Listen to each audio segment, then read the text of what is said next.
네, 지금 의원님 말씀 주신 내용을 대체로 그 많은 시민들께서 비슷한 관점에서 민주당을 굉장히 걱정하는 시각으로 우려하는 시각으로 바라보는 것 같습니다.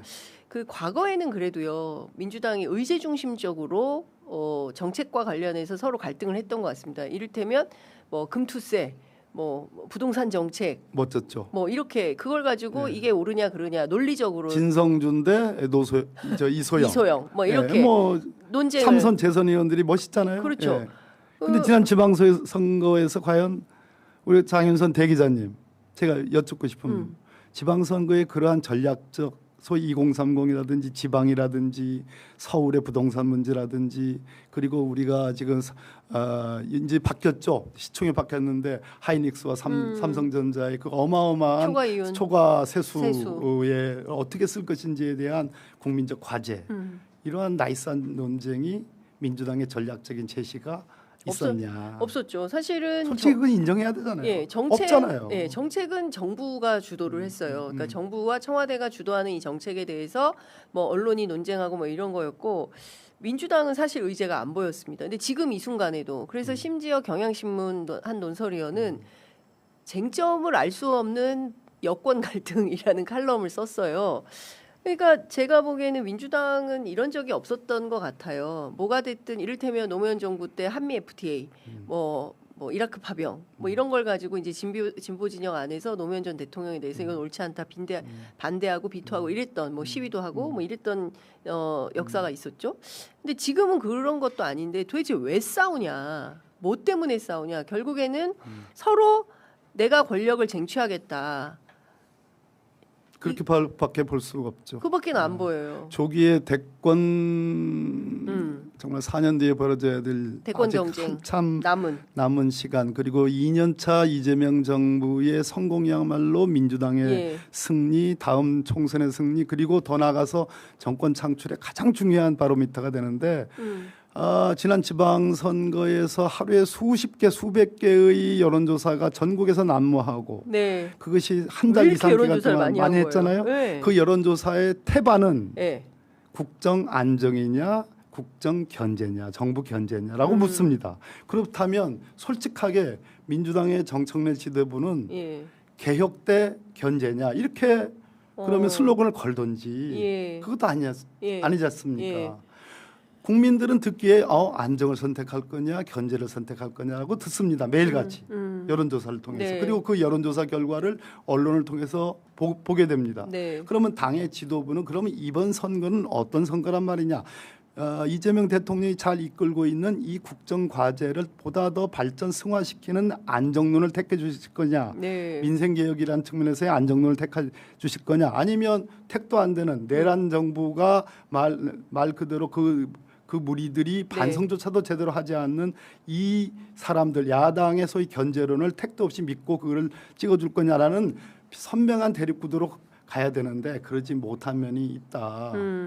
그리고 한 가지만 더 거기에 고생하신 우리 실무당직자 의원님들이 많이 계십니다만 뭐 정책위 의장님을 포함해서 많이 계십니다만 소위 이 생활 밀착형 공약이라고 하는 하나하나들 2030에 대한 공약 하나하나들이 실제로 2030에 눈을 한 번쯤은 돌리게끔 관심을 끌게끔만한 대형 공약은 아니잖아요. 그렇습니다. 자, 오늘 아침에 그 미디어 토마토가 여론조사한 내용을 발표했는데요.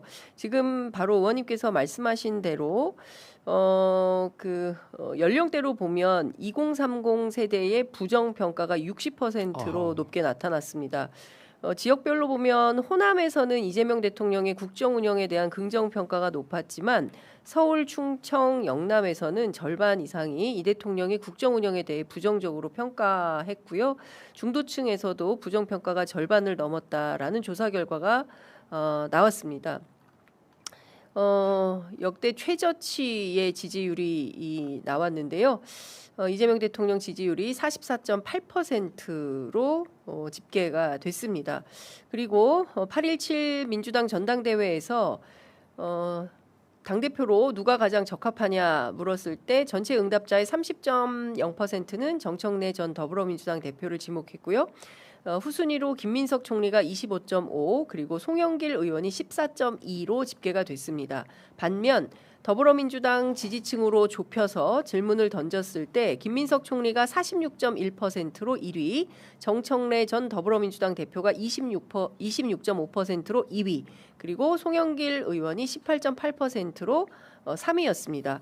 핵심 기반인 광주 전라 지역에서는 김민석 총리가 32, 그리고 정청래 전 대표가 24, 송영길 의원이 23.2%로 집계됐습니다. 또 다른 핵심 지지층이죠. 진보층에서 김민석 총리 36.5, 정청래 전 대표 35.4, 송영길 의원 17.2%로 집계가 됐습니다. 이 결과 어떻게 보십니까? 재밌는 게 민주당 지지층 진보층에서 김민석 총리가 1위잖아요. 네. 상당히 큰 격차로 1위인데 네. 전체로 놓고 보면 정청래 대표가 1위예요. 예. 5% 차이긴 하지만 김민석 총리와 그렇다면 무당층 아니고 아마 무당 중도층을 데이터를 따로 봐야 되겠지만 결국 네. 국민의힘 지지자들의 역선택이 있다고 볼 수밖에 없는 데이터 아니겠습니까? 그렇죠. 예. 이것은 무엇을 얘기하냐? 시중에서 얘기하는 얘기까지는 제가 전해드리긴 좀 민망합니다만은 시중에 어떤 얘기가 우리가 나옵니까? 장동혁 대표 얘기 하잖아요. 네. 민주당에서 예. 더 해라. 나머지 얘기는 상략하겠습니다. 예. 그런 측면에서 저는 정청래 대표와 방송도 많이 했고 제가 법사위원장으로 계실 때 모셨던 분입니다. 같은 사선 의원이지만 나이도 제가 한 살인가 더 형님이세요. 많지만 잘 지냈습니다. 왜? 네. 제가 고개를 숙였기 때문에. 정청래 법사위원장이 하는 일에 대해서 제가 반기를 든 적이 없어요. 그러나 저는 이재명 당대표가 보낸 사람이에요. 네, 그렇게 해서 그때 정말 법사위 나름대로 순항했습니다. 네. 순조로웠습니다. 네. 대개의 법안들 국민의힘에게 한 번의 기회를 줬습니다. 말할 수 있는 기회. 우리가 원하는 법안 통과시킵니다. 최종적으로. 그러나 네. 말할 수 있는 기회를 줬습니다. 제가 간사를 하기 때문에. 네. 그 점은 제가 정청래 위원장에게 설득을 했고 정청래 위원장도 뭐 오케이 했습니다. 그렇게 하면 됩니다. 바로 그렇게 한 번쯤의 양보지심. 제가 국민의힘에 양보하자는 게 아닙니다. 결론은 양보할 수 없는 겁니다. 그래서 정청래 그러고 나서 이제 그 힘으로 내란 청산의 국면에 정청래라는 개혁주의자가 압도적인 표 차이로 박찬대 경쟁자를 이겼잖아요. 그러고 나서 우리 이재명 정부가 시작이 됐잖아요. 네. 높은 지지율을 구가했잖아요. 네.